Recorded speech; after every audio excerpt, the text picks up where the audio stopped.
Good morning મિત્રો. આજે આપણે નવું ચેપ્ટર નંબર 13 એમાઇન સંયોજનોની શરૂઆત કરવાના છીએ. તો એમાં સૌથી પહેલા જો વાત કરીએ તો નવા બોર્ડના જે માર્ક સિસ્ટમ જે આવી છે એની અંદર આ જે ચેપ્ટર છે એમાઇન સંયોજનો એ 6 માર્કની અંદર પૂછાવાનું છે, જેમાં 3 માર્કની થિયોરી અને 3 માર્કના એમસીક્યુ. એટલે મેં અહીંયા 3+3 લખેલું છે. એનો મિનિંગ આપણે અહીંયા એવો સમજવાનો છે કે 6 માર્કમાંથી 3 માર્કના 3 એમસીક્યુ હશે 1 માર્ક્સના, અને બાકીનું શું હશે તો એની અંદર 3 બાકીની થિયોરીઓ હશે. બરાબર છે, આ એક્ઝેક્ટલી ખબર પડે છે. હવે જે ઇન્ટ્રોડક્શનની વાત જો કરીએ તો એમાઇન સંયોજનો સૌથી પહેલા તો બને છે કઈ રીતના, તો એમાઇન સંયોજનો છે ને એ એમોનિયાના આલ્કાઇલેશન અથવા તો એરાઇલેશન થી આપણે ટૂંકમાં બનાવી શકીએ. બરાબર, ટૂંકમાં એરાઇલ સમૂહ સાથે ટૂંકમાં એની પ્રક્રિયા કરીએ તો ટૂંકમાં આ એમાઇન સંયોજનો આપણે બનાવી શકીએ ખરી. બરાબર છે, એટલે ઇટ મીન્સ કે અહીંયા જો પ્રક્રિયામાં જોઈએ તો સામાન્ય તો આપણે એમ જ લખી નાખીએ કે એમાઇન સંયોજનો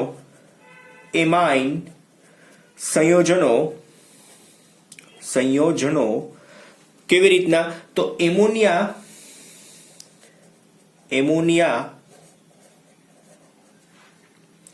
ના અણુ માંથી શું કરવાનું છે, H પરમાણુનું વિસ્થાપન કોના દ્વારા, તો કે ભાઈ આલ્કાઇલ અથવા તો એરાઇલ સમૂહ દ્વારા કરતા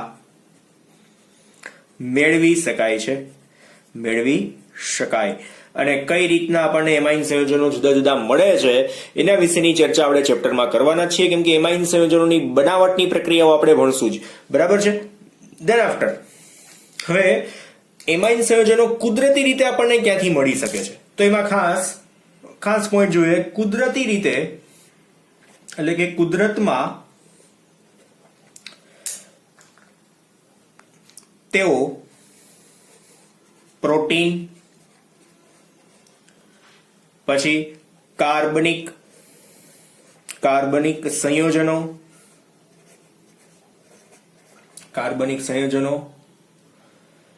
પછી આપણે એમ કહી શકશું વિટામિન, પછી આલ્કેલોઇડ્સ અને હોર્મોન. બી ગ્રુપ વાળાના બધા નામ ખબર હોય, હોર્મોન માં મળી આવે છે. ટૂંકમાં કુદરતમાં તેઓ પ્રોટીન, કાર્બનિક કેટલાક સંયોજનો, વિટામિન, આલ્કેલોઇડ અને હોર્મોન ની અંદર આપણને મળે છે. બરાબર. એ ઉપરાંત આપણે વધારાનું જો કહીએ તો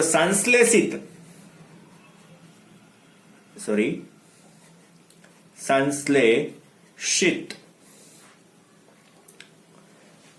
એમાઇન સંયોજનોના સંશ્લેષિત ઉદાહરણો જોઈએ તો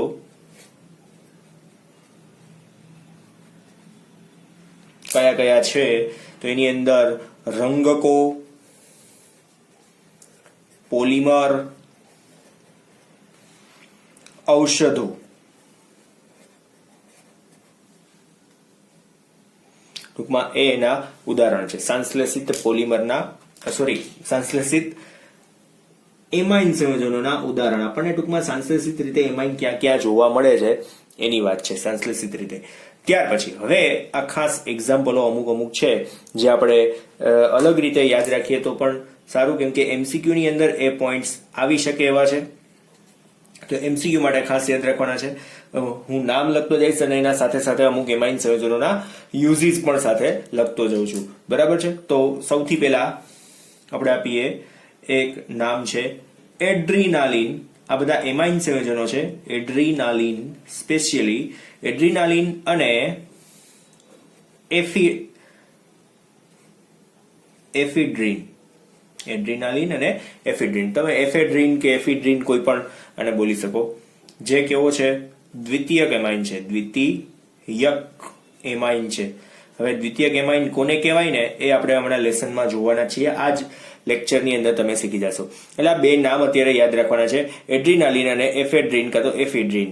બરાબર છે. એનો ઉપયોગ ક્યાં થાય છે? એફેડ્રીન જ રાખીએ, કે અમુક જગ્યાએ એફિડ્રીન પણ લખેલું છે અને મને બોલવાની ટેવ પડી ગઈ છે એફિડ્રીન. ચાલો, એટલે એ દ્વિતીયક એમાઇન છે જે ખાસ કરીને ક્યાં ઉપયોગમાં લેવાશે? રુધિરમાં દબાણ વધારવા માટે ટૂંકમાં ઉપયોગી છે. બરાબર છે.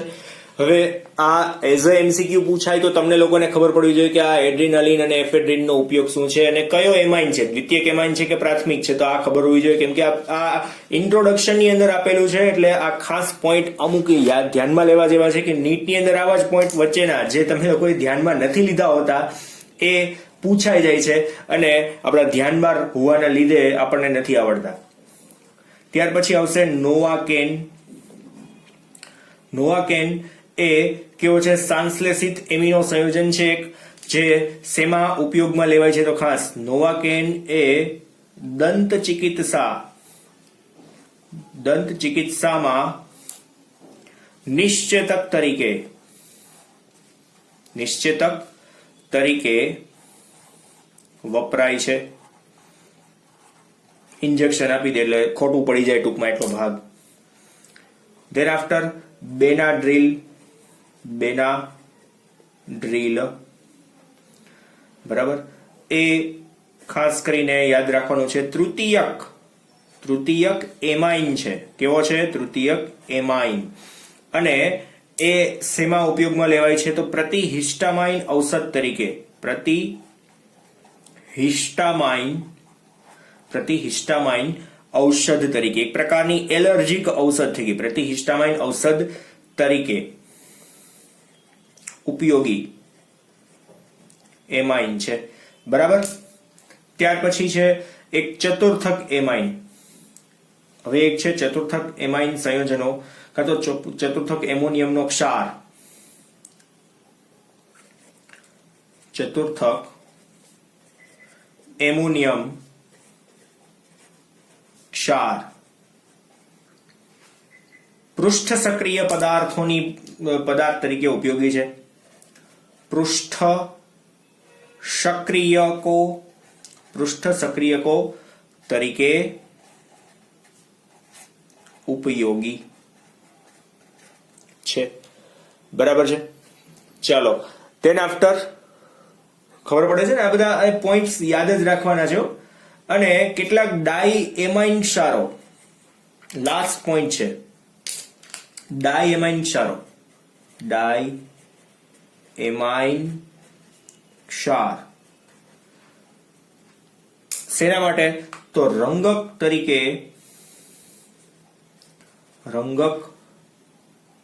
તરીકે હોય છે. ઇટ મીન્સ કે એ એરોમેટિક સંયોજનો માંથી ટૂંકમાં રંગની બનાવટની અંદર આપણે ઉપયોગમાં લેવાના છે, જેમાં ડાયએઝોનિયમ ક્ષાર ટૂંકમાં આપણે ઉપયોગમાં લેશું, એ આપણે જોશું.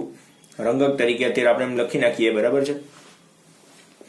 બીજું કઈ વધારે લખતા નથી, કેમ કે પોઈન્ટ આપણે એનસીઆરટી ના પોઈન્ટમાંથી આ વખતે તો આ સ્પેશિયલ યર માટે નીકળી ગયો છે. બરાબર. પણ અત્યારે આપણે એમને માત્ર લખી નાખીએ રંગક તરીકે, કેમ કે ડાયઝોનિયમ ક્ષારની અંદર એનો ઉપયોગ આવવાનો છે અને ડાયઝોનિયમ ક્ષાર આપણે અત્યારે જોવાના નથી. એ ચેપ્ટરનો લાસ્ટ પોઈન્ટ હશે અને આપણે થોડી ઘણી વાત કરી દઈશું, કેમ કે એમસીક્યુ તરીકે જો આવે તો આપણને આવડવું જોઈએ.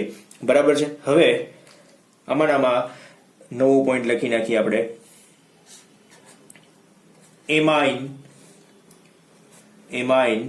સંયોજનો ના બંધારણ. તો એમાઇન સંયોજનોનું બંધારણની અંદર જો આપણે વાત કરીએ તો સામાન્યતઃ સૌથી પહેલા એક આલ્કાઇલ એમાઇનની જ વાત કરી નાખીએ કે ભાઈ આલ્કાઇલ એમાઇન કેવો હશે, કાં તો એમોનિયમનો ક્ષાર NH3, ખાલી એમોનિયા જ લખી નાખીએ NH3 કેવું છે. બરાબર. તોય તમને લોકોને ખબર પડી જશે કે ભાઈ આપણી પાસે એક નાઇટ્રોજન છે, એને છે ને આ રીતના 3 બંધ બનાવેલા છે અને એક પિરામિડલ, એટલે કે અહીંયા જો શું હોય, અબંધકારક ઇલેક્ટ્રોન યુગ્મ હોય છે. બરાબર છે. જેના લીધે એ બંધારણ કેવું બને છે? આખું ત્રિકોણીય પિરામિડલ ટાઈપનું બંધારણ બની જાય. ત્રિકોણીય પિરામિડલ. બરાબર છે, અહીંયાથી થોડુંક ટૂંકું કરી નાખવું એટલે વધારે ત્રિકોણ જેવું લાગે ને એટલા માટે. ચલો તો હવે આની અંદર જો આપણે બોન્ડ બતાવીએ ને તો બહુ સિમ્પલ હોય. એટલે આ છે ઇલેક્ટ્રોન અનુરાગી માટે, ઓલા અબંધકારક ઇલેક્ટ્રોન યુગ્મ માટેનું જ હોય. એટલે આને આપણે આમ ફૂદડું દોરીએ નાખીએ, થોડુંક આ રીતના દોરીએ નાખીએ. બરાબર છે, એટલે આપણને ત્રિકોણીય પિરામિડલ દેખાડવા માટે ખાસ જો અહીંયા હું બંધ બતાવું છું. બરાબર છે, આમની વચ્ચે પણ બંધ બને છે અને આની વચ્ચે પણ બંધ બને. કોની વચ્ચે? અહીંયા.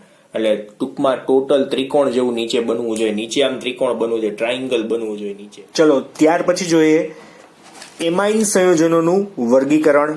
બરાબર છે,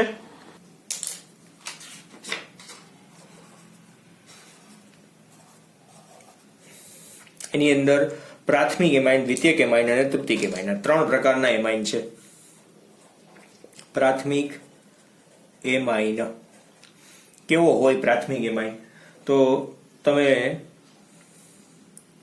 એમોનિયામાં ખાલી બે જ હાઇડ્રોજન રહેવા દો અને એક આલ્કાઇલ સમૂહ એની સાથે જોઈન્ટ કરી દો, એક આલ્કાઇલ સમૂહ, તો આને શું કહેવાય? પ્રાથમિક એમાઇન. દ્વિતીયક એમાઇનમાં શું થાય? દ્વિતીયક એમાઇન એની અંદર નાઇટ્રોજન સાથે એક જ હાઇડ્રોજન વધશે અને બાકીના બે શું હશે? તો આર હશે. બાકીના બે શું છે? અહીંયા આર છે. એટલે આપણે આર અને આર ડેશ કરી નાખીએ. અને ત્રીજું જે છે એ શું હશે? તો તૃતીયક એમાઇન.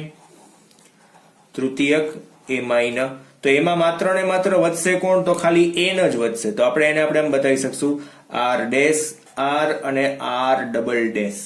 બરાબર છે, આટલી ખબર પડી. હવે આ એમાઇન સંયોજનોની અંદર બંધકોણ કેટલો હોય? તો જો કેતા એક ભૂલાઈ ગયો એક વાત. ખાસ આની અંદર જે બંધકોણ જે છે એ કેટલો હોય છે? સામાન્યતઃ 108 ડિગ્રીનો હોય છે સામાન્યતઃ. પણ જો તમે સમચતુષ્ફલકી આકાર કહેતા હોય, એનો અબંધકારક ઇલેક્ટ્રોન યુગ્મ સાથેનો આકાર જો કહેતા હોય, Ab3 અણુનો આકાર, Ab3E અણુનો આકાર જો આપણે કહેતા હોય તો 109.8 નો કેટલો થઈ જશે? 109.5 નો આકાર થઈ જાય. પણ ખરેખરમાં એનો આકાર કેવો છે? 108 ડિગ્રીનો બંધકોણ બનતો હોય છે સામાન્યતઃ. બરાબર, તો આ પ્રાથમિક, દ્વિતીયક, તૃતીયક એમાઇન તમને લોકોને ખબર પડી ગઈ. હાઇડ્રોજનની સંખ્યા તમારે ખાસ આની અંદર યાદ રાખવાની છે, બીજું કાંઈ નથી. હાઇડ્રોજનની સંખ્યા ખબર હોવી જોઈએ. બરાબર છે, બહુ નાના નાના પોઈન્ટ છે. આજનો ઇન્ટ્રોડક્ટરી પોઈન્ટ હતો. મેઇન પોઈન્ટ હવે આપણે સ્ટાર્ટ કરીએ છીએ નામકરણ. ખાસ એમાઇન સંયોજનોના નામકરણ. આપણે જે યાદ રાખવાનું હતું એ ખાસ ઇન્ટ્રોડક્શનનો જે શરૂઆતનો ભાગ હતો ને એ જ. આ તો હવે નામકરણમાં ખાસ યાદ રાખવું પડશે. નેમિંગ બહુ વ્યવસ્થિત રીતે યાદ રાખવું પડશે તમારે. અને નેમિંગ જોઈએ આપણે સૌથી પહેલા સાદા નામથી સ્ટાર્ટ કરશું. આપણે પહેલા અહીંયા બંધારણ દોરશું, પછી આયુપીએસી નામ, છેલ્લે આપણે શું કરશું? સામાન્ય નામ. બરાબર છે, બંધારણ, આયુપીએસી અને સામાન્ય નામ. બરાબર છે, તો હું અહીંયા એક લખી નાખું કે અહીંયા આપણે પહેલા લખશું બંધારણ, પછી આયુપીએસી નામ, આયુપીએસી, અને પછી આપણે લખશું સામાન્ય નામ, સામાન્ય નામ. એટલે બંધારણ દોરીએ સૌથી પહેલું. દાખલા તરીકે આપણી પાસે છે CH3 CH2 CH3 CH2 પછી છે NH2. એટલે કે આ કેવો એમાઇન છે? પ્રાથમિક એમાઇન તો છે જ. આનું નામ શું બનશે? નામ શું બનશે? ઇથેનેમાઇન. 2 કાર્બન અને એમાઇન તો ઇથેનેમાઇન. બરાબર છે, ઇથેનેમાઇન નામ બનશે આની અંદર. સામાન્ય નામ આમાં તો શું બનશે? આમાં સામાન્ય નામ ઇથાઇલ એમાઇન. શું નામ બનશે સામાન્ય નામ અહીંયા? Ethyl amine. જો તમે લોકો ઓલરેડી નામકરણ પહેલા શીખી ગયા છો તો થોડાક એક્ઝામ્પલ જો આપીએ ને તો તમને બધું પાછું યાદ આવી જાય. ધેટ્સ વાય આપણે આ મહેનત કરીએ છીએ. બાકી કઈ વધારે કઈ ઈચ્છા નથી હોતી કોઈને બહુ ડિટેલમાં જવાની. બરાબર છે, તો છતાંય જે લોકોને નથી આવડતું એ લોકો માટે આપણે આગળ વધીએ છીએ. એવું હોય તો થોડુંક ફાસ્ટ ફોરવર્ડ કરી દેવાનું. સિસ્ટમ બહુ સરસ છે તમારી પાસે, બરાબર ને. હવે તો યુટ્યુબ છે, ક્લાસ હોય તો ઠીક છે, તો સહન કરવા જ પડતા હોય છે, બરાબર ને. આમાં તો તમારી પાસે બહુ જોરદાર ફેસિલિટી છે. ના કરો તો સરસ, ધન્યવાદ.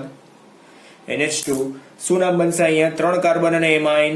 શું નામ બનશે? પ્રોપેન વત્તા એમાઇન, પ્રોપેનેમાઇન. પ્રોપેનેમાઇન. અને 3 કાર્બન છે તો અહીંયા નામ શું બનશે? પ્રોપાઇલ. Propyl amine. શું બનશે? Propyl amine. થર્ડ વન, ત્રીજું જોઈએ આપણે એના પછીનું.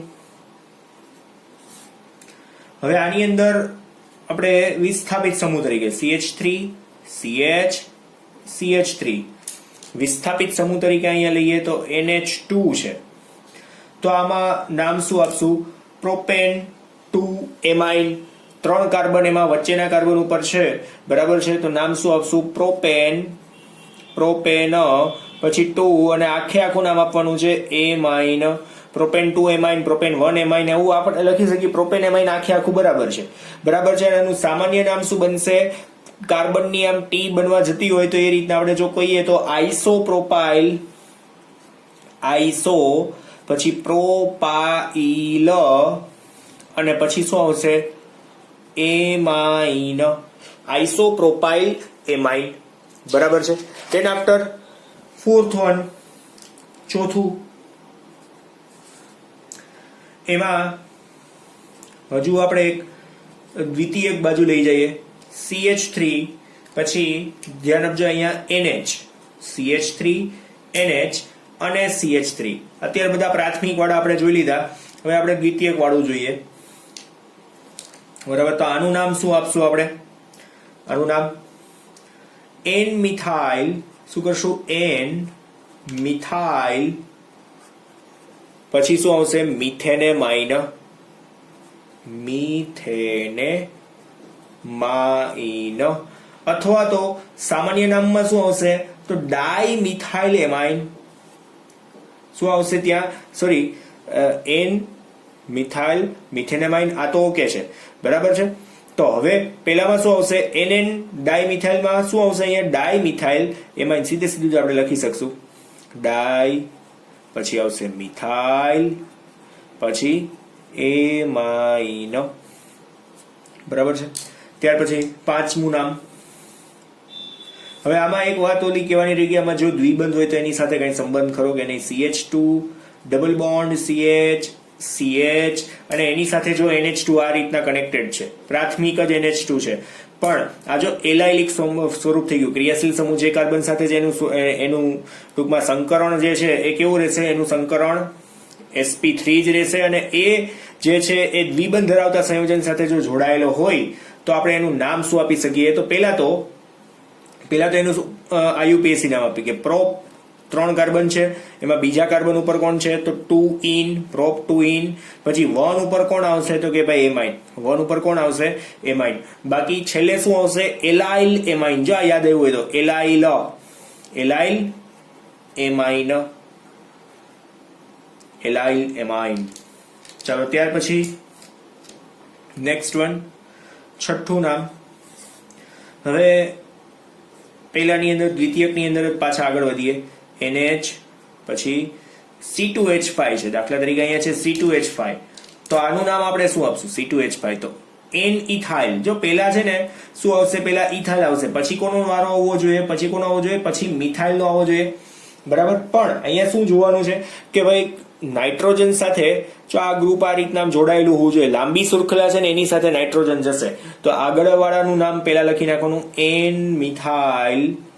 N મિથાઇલ પછી શું આવી જશે? ઇથેનેમાઇન.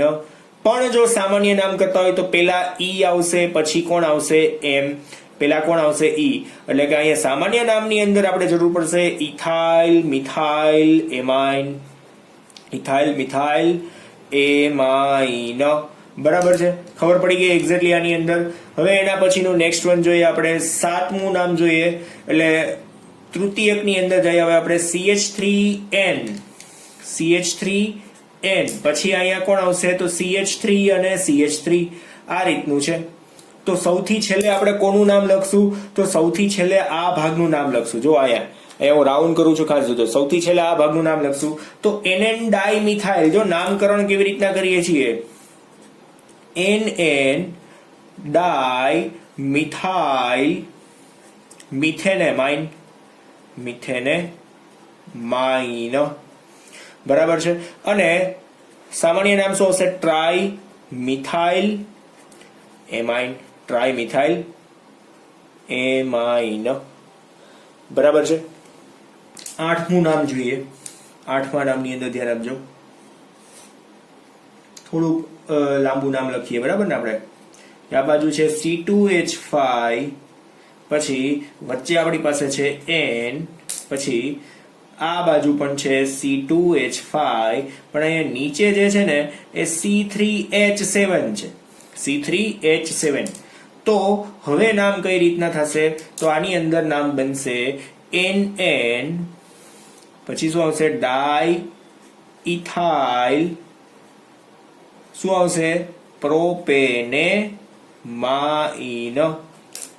ઇટ મીન્સ લાંબી શૃંખલા કોની સાથે બનશે આ રીતના, નાઇટ્રોજન પ્રોપેનેમાઇન, પછી શું આવશે તો ડાઇથાઇલ પ્રોપાઇલ એમાઇન. આખું નામ કેવું બનશે, ડાઇથાઇલ, બે વખત છે તો ડાઇથાઇલ, પછી કોણ આવશે તો કે ભાઈ પ્રોપાઇલ, પાછળ ઇલ ટૂંકમાં એરીના પ્રોપાઇલ, અને છેલ્લે આવશે એમાઇન. ખબર પડે છે એક્ઝેક્ટલી. નામકરણ બહુ સહેલા છે, પણ આનો ઉપયોગ એટલો બધો લેક્ચરની અંદર થવાનો છે, ચેપ્ટરની અંદર આખા, તો ખાસ જોતા રહેજો. એક વખત રિફર કરી નાખજો. હોમવર્કમાં તો આ લેક્ચર તમારે ક્યાંય લખવાનો છે નહીં, બરાબર છે. હોમવર્કમાં ક્યાંય કરવાનો નથી, માત્ર ને માત્ર વાંચવાનો છે, સમજવાનો છે અને સાંભળવાનું છે, બરાબર. વધારાનું કાંઈ છે જ નહીં.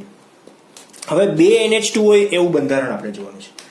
8 થઈ ગયા, હવે આપણે 9મું બંધારણ જોઈએ, 9 નંબરનું, જેમાં આવશે આપણી પાસે NH2 છે, પછી અહીંયા છે CH2 ની સંખ્યા 6 ટાઈમ છે, પછી પાછો NH2 છે.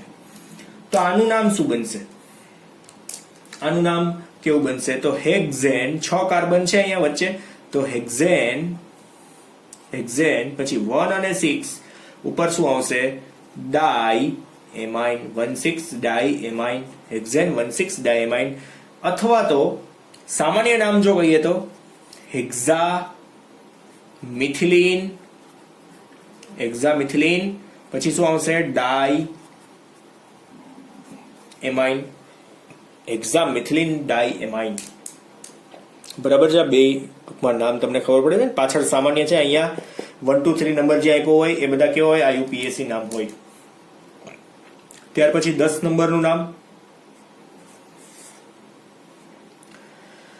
હવે આની અંદર સાદું નામે આપી દઈએ, CH2, CH2, NH2 અને NH2. અહીંયા NH2 છે ને અહીંયા પણ શું છે NH2 છે. તો આનું નામ શું આવશે,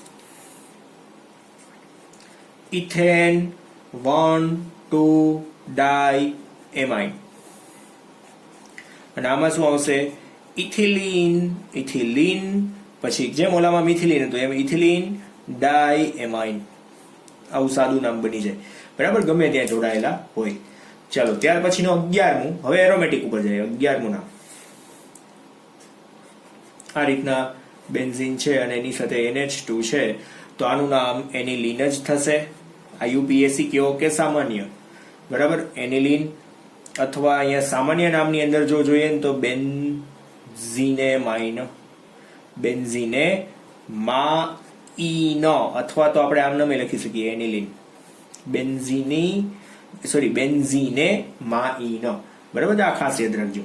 ચલો હવે એના પછીના જે છે ને એ પણ ઇમ્પોર્ટન્ટ છે, કેમ કે બધા જ યાદ રાખવાના છે તમારે.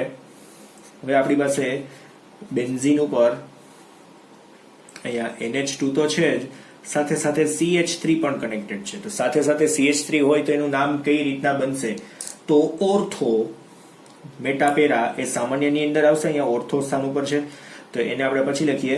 પેલા IUPAC નામ લખીએ તો 2 મિથાઇલ 1 અને અહીંયા 2 મિથાઇલ,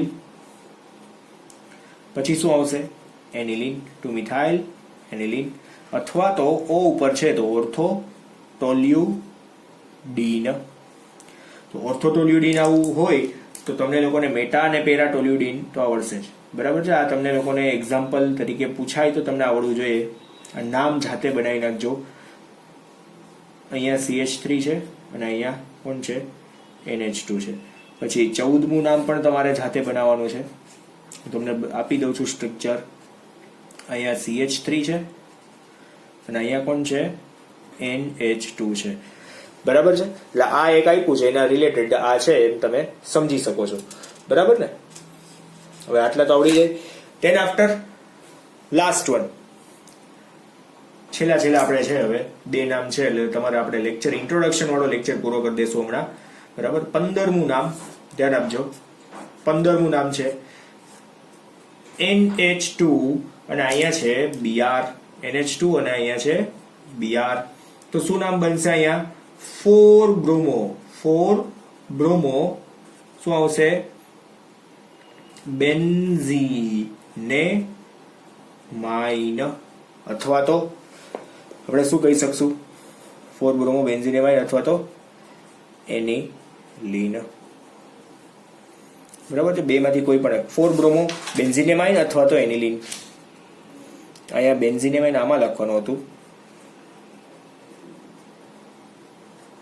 બેન્ઝીનેમાઇન. સામાન્ય નામ તો એ જ આવશે, એનિલીન, બરાબર છે. તો આમાં શું આવશે, પેરા બ્રોમો એનિલીન, પેરા બ્રોમો એનિલીન. આ એનિલીન છે ને એ આના અથવામાં લખેલું છે, એટલું યાદ રાખવું. ચલો ત્યાર પછીનું 16મું,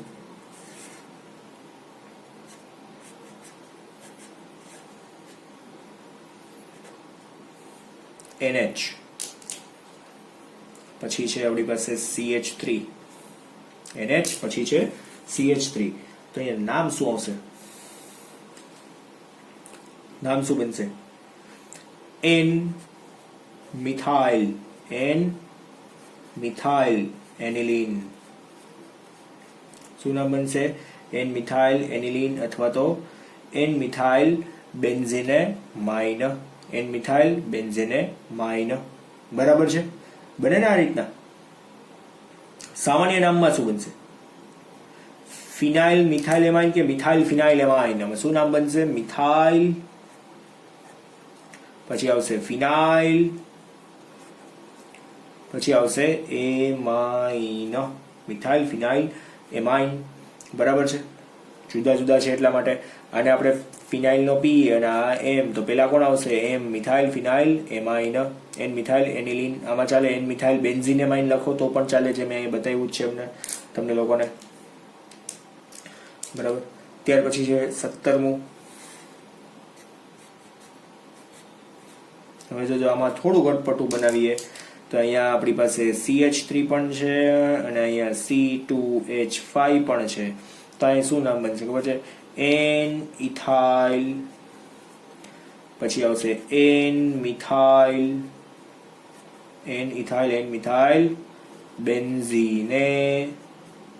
બેન્ઝીનેમાઇન, બરાબર છે. N મિથાઇલ બેન્ઝીનેમાઇન એટલે બેન્ઝીન ઉપર N તો હતો જ, બરાબર છે. અને સામાન્ય નામ શું બનશે અહીંયા, સામાન્ય નામ તો ઇથાઇલ, પછી આવશે મિથાઇલ, લાંબુ, પછી આવશે ફિનાઇલ, ઇથાઇલ મિથાઇલ ફિનાઇલ એમાઇન. અહીંયા 3 કાર્બન વાળું હોત તો ઇથાઇલ મિથાઇલ પ્રોપાઇલ એમાઇન, એવું કંઈક બને, બરાબર છે. તો આ સામાન્ય નામ અને IUPAC નામ ખાસ યાદ રાખજો. ચેપ્ટર આખી અંદર તમને ક્યાંક ને ક્યાંક ઉપયોગમાં આવવાના છે. અને એના સિવાયના આખા ચેપ્ટરની અંદર જો હિન્ટ આપીએ તો કેટલા ક્રિયાશીલ સમૂહની વાત આવશે, લગભગ દરેક ક્રિયાશીલ સમૂહ નાઇટ્રોજનને લગતા જેટલા પણ છે, સાયનાઇડ છે, આઇસોસાયનાઇડ છે, એમાઇડ છે, દરેકની વાત આની અંદર આપણે કરવાની આવશે. એટલે ખાસ આખું ચેપ્ટર 6 માર્કનું છે અને આપણા માર્ક્સ ક્યાંય ન જાય. ચેપ્ટર ઘણું બધું પાછળના પોર્શનમાંથી કટ આઉટ થઈ ગયેલું છે, તો ધ્યાન આપજો. ઇઝીમાં ઇઝી ચેપ્ટર છે, આપણા માર્ક્સ ક્યાંય જવા જોઈએ નહીં. હવે રિવર્સ કાઉન્ટડાઉન ચાલુ થઈ ગયા છે, તમારા માર્ક્સનું લિસ્ટ પણ મુકાઈ ગયું છે, બરાબર, બોર્ડનું, કે કેટલા માર્કનું કેટલું કયું ચેપ્ટર હશે. તો હવે આ ચેપ્ટરને એવી રીતના તૈયાર કરજો ખાસ કે ફાઇનલ પ્રિપેરેશનમાં હોય. અત્યારે હવે આ યરનો લાસ્ટ ડે છે, બરાબર છે, પહેલી તારીખ, સોરી, યરનો લાસ્ટ ડે તો હું રેકોર્ડિંગ કરું છું એટલે છે, પણ તમે લોકો આજે 1 જાન્યુઆરીએ લેક્ચર જોવાના છો, બરાબર છે. તો બહુ વ્યવસ્થિત આજથી મહેનત ચાલુ કરી દો. તમારી પાસે ટોટલ 4 મહિના છે, એટલે પ્રિપેરેશન કમ્પ્લીટ સ્ટાર્ટ થઈ જવી જોઈએ, બરાબર છે. અને તમે કરશો જ, મને વિશ્વાસ છે થોડોક, અને એ તમારાથી તૂટશે નહીં, આઈ હોપ, બરાબર છે ને. ચલો, પ્રિપેરેશન આજથી સ્ટાર્ટ કરી દેજો. આજનો તો ઇન્ટ્રોડક્ટરી લેક્ચર હતો. તમારે ક્યાંય નોટ ફેરબુકની અંદર ખાલી ઉતારો તો ઉતારજો, હોમવર્ક કરતા નહીં. આજ માટે માફી, બરાબર છે. પહેલો દિવસ છે એટલા માટે યરનો, બરાબર છે. આ ન્યુ યર ગિફ્ટ. અને આજથી આ ચેપ્ટર તમારું પહેલું ચેપ્ટર છે, ફાઇનલ કમ્પ્લીટ પ્રિપેરેશન માટેનું. ઓકે, ડન છે. Thank you.